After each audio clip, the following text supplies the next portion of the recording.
The U.S. Surgeon General is calling for warning labels on social media, just like those that we see on cigarette packages and alcohol containers. Alyssa Solomon is an assistant professor of psychology at Elon University. Thank you for joining us this morning. Thank you so much for having me. Social media, I know that this is a big topic for parents, so maybe we can start off with why a warning label? Why is this maybe the route that the U.S. Surgeon General is thinking will help us with this problem? Yeah, I think a warning label really will bring attention, of course, to anybody who maybe wasn't aware of the association between social media use, technology use, and negative mental health outcomes. Yeah. So I think at this point, we've had social media long enough that there's enough evidence that we've accumulated that we can actually maybe try to do something about it, or at least increase awareness for parents of teens, people who have children that are engaging with these technologies at this point.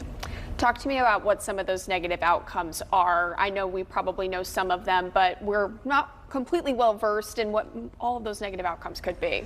Yeah, certainly. So there are a number of negative outcomes, unfortunately, that have been associated with different forms of social media use. I think body image is a big one, maybe not having such great feelings about your body, especially for adolescents who are going through a bit vulnerable time when it comes to body image, as well as loneliness, I think general depression, feelings of anxiety. So across the board, there are, depending on what type of social media use you're examining, some negative mental health outcomes. Yeah, and I can remember even just back in my own youth seeing, you see pictures of other people hanging out and you wonder, why wasn't I invited? It's that loneliness and that feeling left out. It just exacerbates all of those teenage hormones. Yeah, right. It wasn't always documented where you could literally find out previously. That you weren't invited.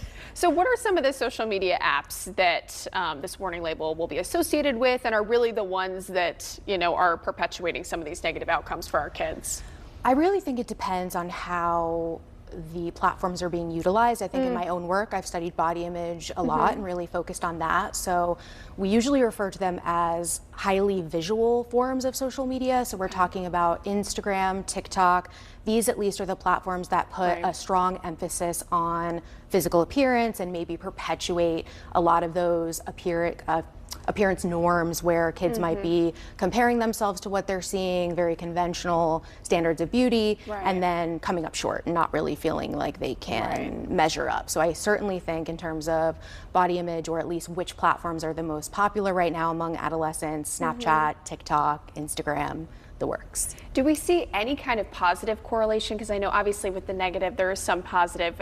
We see a TikTok of maybe someone talking about an unhealthy diet, but the next TikTok might be something that's very body positive. Does that ever make it difficult because the two are kind of meshed together? Yeah, so it brings up a great point about the challenges for researchers in pinpointing the mechanisms for negative outcomes, because there are studies that document some positive outcomes. It could be, in my own TikTok feed, I have a lot of things about positive body image, fat justice, body neutrality, things where maybe if they were seeing that kind of content, it could have a positive impact. And there are studies sort of beginning to investigate all of that. But on the negative side, it can also be hard to pinpoint exactly what's causing any negative outcomes that we see as well. But certainly, yes, it can lead to social connections, people can stay engaged, people who maybe have a minority identity where they don't have a lot of representation in the world around them or in their exact environment, direct environment, can actually find community online. So there are good things that have been pinpointed as well. Any advice here for parents quickly on maybe how to talk to their kids? This warning label is going to be on these social media apps, but how do they kind of frame that, if their child sees something and wonders, what is this? What does this mean to me? Yes, I think it is a challenge for parents with adolescents, especially because we're balancing developmentally appropriate.